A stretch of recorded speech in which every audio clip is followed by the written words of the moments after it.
الله الذي تساءلون به والأرحام إن الله كان عليكم رقيبا وقال يا أيها الذين آمنوا اتقوا الله وقولوا قولا سديدا يصلح لكم أعمالكم ويغفر لكم ذنوبكم ومن يطع الله ورسوله فقد فاز فوزا عظيما اعلموا رحمكم الله فإن أصدق الحديث كتاب الله وخير الهدي هدي محمد صلى الله عليه وسلم وشر الأمور محدثاتها وكل محدثة بدعة وكل بدعة ضلالة وكل ضلالة في النار. الله أكبر الله أكبر الله أكبر لا إله إلا الله والله أكبر الله أكبر walillahil hamd. Jamaah salat Idul Adha yang dimuliakan Allah Subhanahu wa taala.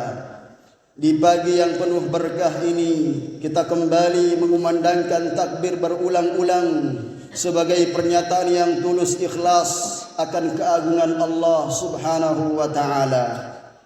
Sekaligus sebagai pengakuan bahwa kita adalah hamba yang teramat kecil, sangat lemah dan penuh keterbatasan. Kita memuja dan memuji kepada Allah Subhanahu wa taala sebagai wujud rasa syukur atas limpahan nikmat dan rahmat-Nya yang tak terhingga. Alhamdulillah, kita kembali merasakan kebahagiaan dalam suasana Idul Adha hari ini. Bukan berpesta pora atau berhura-hura, namun untuk melakukan introspeksi dan mengambil pelajaran dan perintah berkurban, juga beribadah haji, serta guna mengenang kembali peristiwa bersejarah Nabiullah Ibrahim alaihi salatu wassalam bersama istrinya Hajar dan putranya Nabi Ismail alaihi salam. Kehidupan Nabiullah Ibrahim alaihi salam benar-benar syarat dengan keterladanan yang patut dicontoh, mendapatkan kehidupan yang penuh dengan makna. Oleh karena itu, agar kita memperoleh manfaat yang besar dalam kehidupan kita ini, marilah kita mengambil suri tauladan kita sebagaimana yang diperintahkan oleh Allah Subhanahu wa taala, bahwasanya terdapat suri tauladan yang baik untuk kalian dalam kehidupan dunia ini dari peristiwa sejarah yang dilakoni oleh Nabiullah Ibrahim alaihi salatu wassalam. Sehingga Allah Subhanahu wa taala berfirman, "Qad kanat lakum uswatun hasanatun fi Ibrahim walladzina ma'ah." Sungguh telah ada suri teladan yang baik untuk kalian dalam kehidupan Ibrahim dan orang-orang yang bersamanya. Jamaah salat Idul Adha rahimanillah wa iyyakum jami'an. Sekurang-kurangnya ada 4 pelajaran yang bisa kita petik dari kisah Nabiullah Ibrahim dan keluarganya. Pelajaran pertama, berbaik sangka kepada Allah Subhanahu wa taala. Pelajaran pertama, jamaah rahimakumullah, adalah mari kita berbaik sangka kepada Allah tabaraka wa taala. Dikisahkan suatu hari Nabi Ibrahim alaihi salam terbangun dari tidurnya. Tiba-tiba beliau memerintahkan istrinya Hajar untuk mempersiapkan perjalanan jauh dengan membawa bayinya, yaitu Nabi Ismail yang belum disapi. Nabi Ibrahim alaihissalam menyusuri bumi yang penuh dengan pepohonan dan rerumputan sampai akhirnya tiba di padang Sahara. Beliau terus berjalan hingga mencapai pegunungan, kemudian masuk ke daerah Jazirah Arab. Ibrahim alaihissalam menuju ke sebuah lembah gersang tanpa tanaman dan pepohonan, tidak ada buah-buahan apalagi makanan dan minuman. Di lembah tandus tersebut, beliau turun dari punggung hewan tunggangannya, lalu menurunkan istri dan anaknya. Setelah itu, tanpa berkata-kata, beliau meninggalkan istri dan anaknya di sana. Mereka berdua hanya dibekali sekantong makanan dan sedikit air yang tidak cukup untuk 2 hari. Tentu saja Hajar terperangah, diperlakukan demikian, dan dia pun membuntuti suaminya dari belakang. Sembari bertanya, "Ibrahim, hendak pergi kemanakah engkau?" Apakah engkau akan meninggalkan kami tanpa teman di lembah yang kosong ini? Nabi Ibrahim tidak menjawab pertanyaan istrinya. Beliau terus berjalan. Hajar kembali mengulangi pertanyaan yang sama, tetapi Ibrahim tetap membisu. Akhirnya Hajar paham bahwa suaminya pergi bukan karena kehendak sendiri. Dia mengerti bahwa Allah lah yang memerintahkan suaminya untuk pergi. Maka dia pun bertanya, Allahu amaraka bihadza? Apakah Allah yang memerintahkanmu untuk pergi meninggalkan kami? Ibrahim menjawab benar. Serta ketika itu juga istrinya mengatakan dan beriman, idzan la yudayyi'una Allah. Penuh dengan keimanan dia mengatakan, jika demikian pasti Allah tidak menerlantarkan kami. Allahu akbar, Allahu akbar, Allahu akbar, walillahil hamd. Jamaah salat Idul Adha rahimakumullah, lihatlah bagaimana Nabiullah Ibrahim dan Hajar mampu berprasangka baik kepada Allah Subhanahu wa taala sedang dalam keadaan di lembah yang tidak ada apa. Sangat yakin bahwa selagi bersama Allah Subhanahu wa taala pasti mereka tidak akan terlantar. Bila kita menyaksikan banyaknya manusia yang saat sekarang ini mereka stres dan frustasi dalam kehidupan ini, ternyata bukan karena sedikitnya nikmat yang Allah berikan kepada mereka, akan tetapi karena tipisnya husnuzan, berbaik sangka kepada Allah Subhanahu wa taala. Sungguh nikmat yang Allah berikan jauh lebih besar dibandingkan cobaan yang kita peroleh. Manusia wajib berbaik sangka kepada Allah Subhanahu wa taala apapun keadaannya, karena Allah akan menyikapi hambanya sesuai prasangka tersebut. Bila hamba berburuk sangka kepada Allah, berarti dia sendiri yang mentakdirkan, menghendaki takdir buruk bagi dirinya. Sebaliknya, jika hamba itu berprasangka baik kepada Allah Subhanahu wa taala, maka Allah pun akan menakdirkan hal-hal yang baik untuknya. Kita harus belajar dari Hajar, seorang wanita yang baru saja memiliki bayi, kemudian ditinggalkan suaminya di padang pasir yang gersang, namun dia yakin bila ini adalah perintah Allah, maka Allah tidak akan menerlantarkannya. Allah pasti membantunya. Janji itu bukan hanya untuk Hajar seorang, namun bukan pula untuk di zaman yang lalu, namun kisah ini terus berulang-ulang pada setiap masa. Yakinlah bahwa orang-orang yang tekun beribadah kepada Allah, berakidah yang benar, menegakkan salat, berpuasa, menunaikan zakat, dan menjalankan perintah agama lainnya, pasti mereka tidak akan pernah diterlantarkan oleh Allah Subhanahu wa taala. Allahu akbar, Allahu akbar, walillahil hamd. Pelajaran kedua jamaah rahimakumullah, bersemangatlah dalam mencari rezeki yang halal, terlebih lagi di zaman kita saat sekarang. Bersemangat mencari rezeki yang halal. Setelah Nabi Ibrahim alaihi salam meninggalkan istri dan anaknya, Hajar istri Ibrahim alaihi salam menyusui putranya yaitu Ismail. Sementara dia sendiri mulai merasakan kehausan.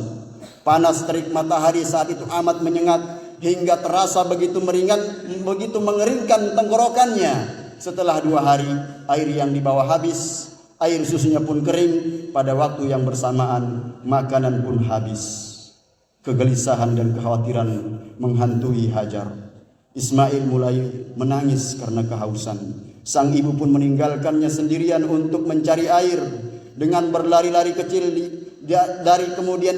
dari kaki bukit Safa, kemudian mendaki bukit itu, lalu kemudian menengok ke sana kemari mencari sumur, manusia dan kafilah, tidak ada yang ditemukan.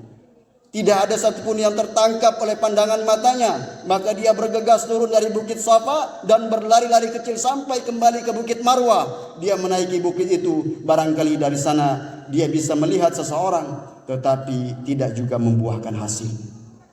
Hajar turun dari bukit Marwah untuk menengok kembali bayinya. Dia mendapati Ismail terus menangis. Tampaknya sang bayi benar-benar kehausan. Melihat anaknya seperti itu, dia bingung, dia kembali ke Bukit Safa dan mendaki ke atasnya, kemudian ke Bukit Marwa dan naik ke atasnya, bolak-balik antara dua Bukit Safa dan Marwa sebanyak 7 kali jamaah. Subhanallah. Hadirin dan hadirat yang kami hormati, ada sebuah pelajaran penting yang jarang dikupas dari kejadian ini, yaitu kesungguhan Hajar mencari air. Ia kerahkan seluruh tenaganya untuk bolak-balik mendaki Bukit Safa dan Marwa. Dia terus berusaha, walaupun akhirnya air itu ternyata ada di dekat anaknya sendiri. Ia memberikan pelajaran kepada kita, yaitu Hajar, dari peristiwa ini untuk bersungguh-sungguh dalam menjemput rezeki, mendaki, terus mencari, berlari ke sana kemari. Jangan sampai kemudian kita menyia-nyiakan waktu ini dalam kehidupan kita, apalagi sampai menerlantarkan keluarga kita tanpa dengan usaha yang halal. Rasul sallallahu alaihi wasallam sangat menghargai orang-orang yang bekerja keras. Beliau bersabda, la an yahtiba ahadukum huzmatan ala zahrihi khairun min an yas'ala ahadan fayu'tiyahu aw yamna'ah. Seseorang yang mencari seikat kayu bakar lalu mengusungnya di atas pundaknya, dia lebih mulia dibandingkan pengemis yang meminta-minta kepada orang lain, entah dia diberi atau tidak. Namun walaupun kita dituntut untuk berusaha dan bekerja semaksimal mungkin, bukan berarti diperbolehkan untuk berlaku sebebas-bebasnya, sehingga tidak lagi memperdulikan batasan halal dan haram. Rasul sallallahu alaihi wasallam mengingatkan dalam hadisnya, la yadkhulul jannata lahmun nabata min suhtin abadan annaru aula bihi, bahwasanya tidak akan masuk ke dalam surga selama-lamanya daging yang tumbuh dari harta haram, nerakalah tempat yang pantas untuknya. Makanan haram bukan hanya daging babi, namun daging sapi pun bisa berubah menjadi haram apabila dibeli dengan uang hasil korupsi. Minuman haram tidak hanya whisky, namun wedang kopi pun bisa menjadi haram apabila dibeli dengan uang hasil judi. Maka waspadalah. Hadirin yang dirahmati Allah Subhanahu wa taala. Pelajaran yang ketiga, berkurban untuk Allah semata. Kaum muslimin yang dirahmati Allah Subhanahu wa taala, jangan sampai motivasi kita berkurban lantaran sombong dan gengsi dan kebiasaan tahunan kita. Ketika Ismail bertambah besar, hati Ibrahim semakin bertambah kuat dan dia semakin yakin kepada putranya. Tidak mengherankan karena Ismail hadir di kala usia Nabi Ibrahim semakin senja. Karena itu beliau sangat mencintainya. Namun Allah berkehendak menguji Nabi Ibrahim alaihissalam dan putranya Ismail dengan cobaan yang berat yang Allah abadikan dalam Al-Quran. Dalam surat As-Saffat Allah berfirman, falamma balagha ma'ahu as-sa'ya qala ya bunay inni ara fil manami anni adbahuk fanzur madza tara qala ya abati if'al ma tu'mar satajiduni insyaallah minas sabirin. Tatkala anaknya itu Ismail telah dewasa, Ibrahim berkata, wahai anakku, sesungguhnya aku bermimpi bahwa aku menyembelihmu. Maka apa pendapatmu tentang mimpi itu? Ia menjawab, wahai ayahku, lakukanlah apa yang diperintahkan Allah kepadamu.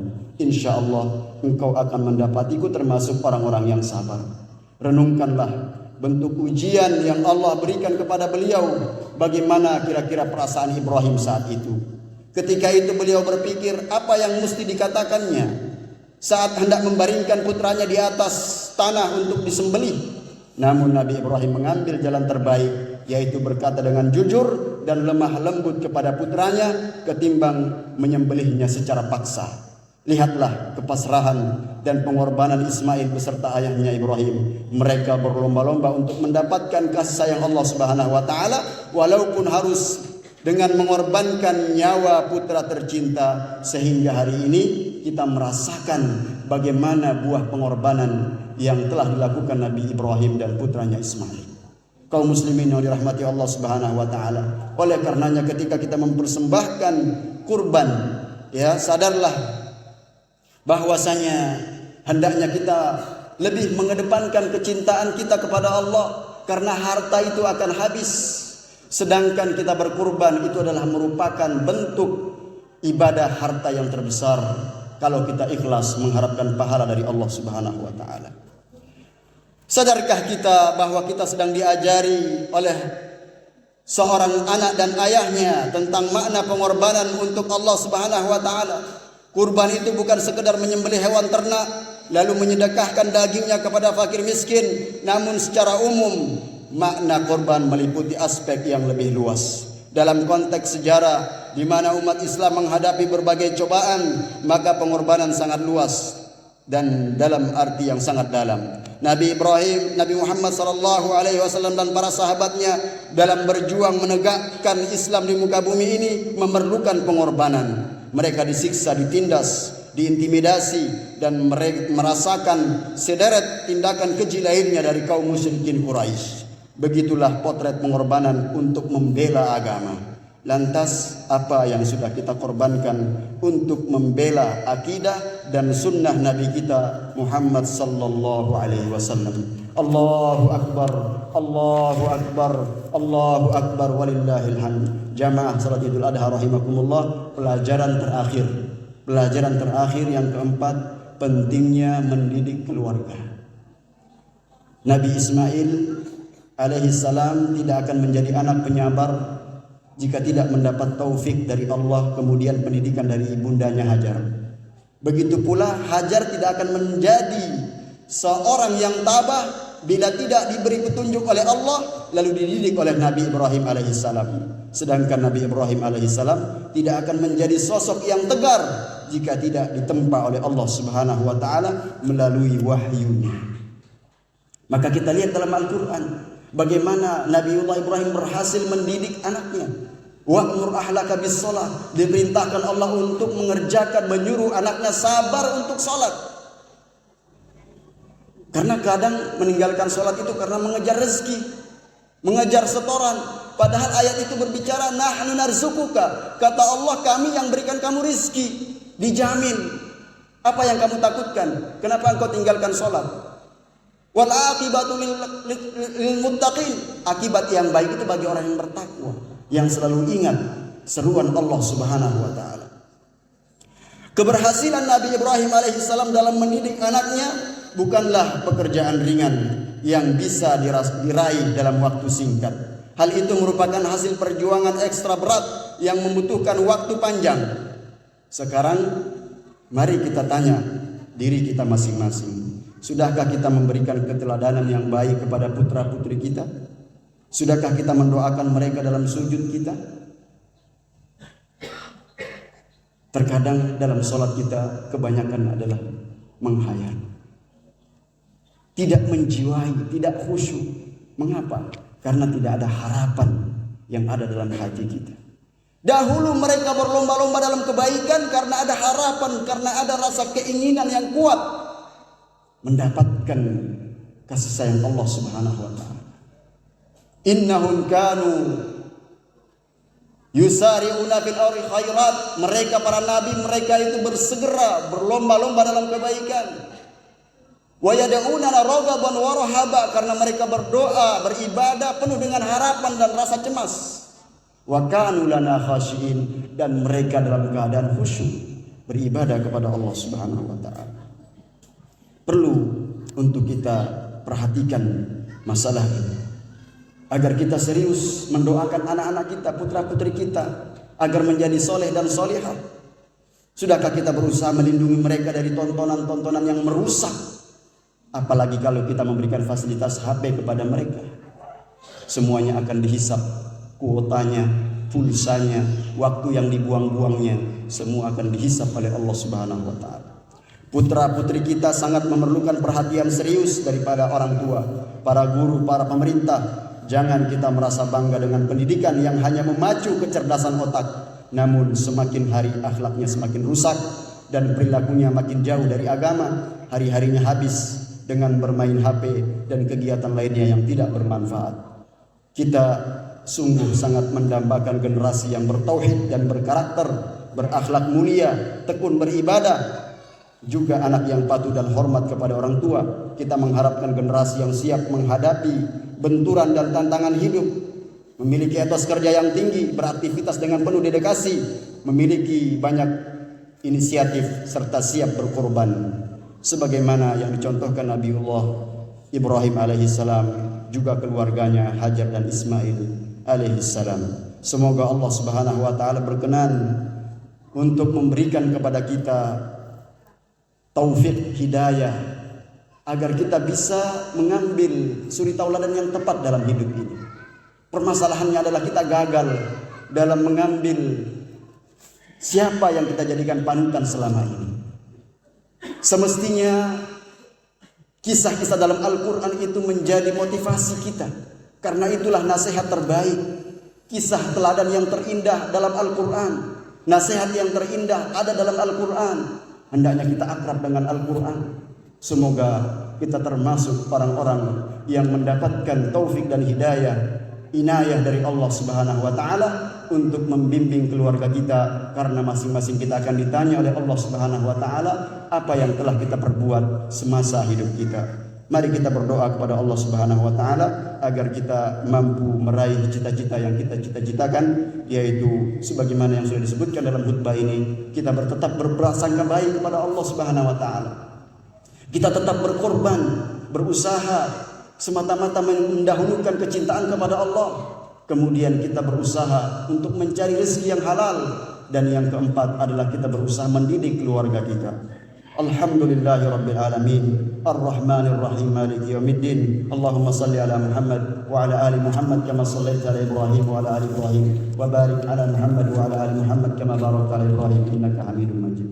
Allahumma ighfir lil muslimin wal muslimat wal mu'minin wal mu'minat al ahya'i minhum wal amwat innaka samiun qaribun mujibud da'wati ya qadil hajat. Rabbana zalamna anfusana wa illam taghfir lana wa tarhamna lanakunanna minal khasirin. Rabbana hab lana min azwajina wa dhurriyyatina qurrata a'yun waj'alna lil muttaqina imama. Allahumma aslih lana dinana alladhi huwa ismatu amrina wa aslih lana dunyana allati fiha ma'ashuna wa aslih lana akhiratana allati ilaiha ma'aduna waj'alil hayata ziyadatan lana fi kulli khair waj'alil mauta rahatan lana min kulli syarr. Allahumma arhamna ya arhamar rahimin. Allahumma taqabbal minna siyamana wa salatana wa jami'a amal salih indaka ya arhamar rahim. Taqabbal minna innaka antas samiul alim wa tub alaina innaka antat tawwabur rahim. Wa akhiru da'wana anil hamdulillahi rabbil alamin. Wassalamu alaikum warahmatullahi wabarakatuh.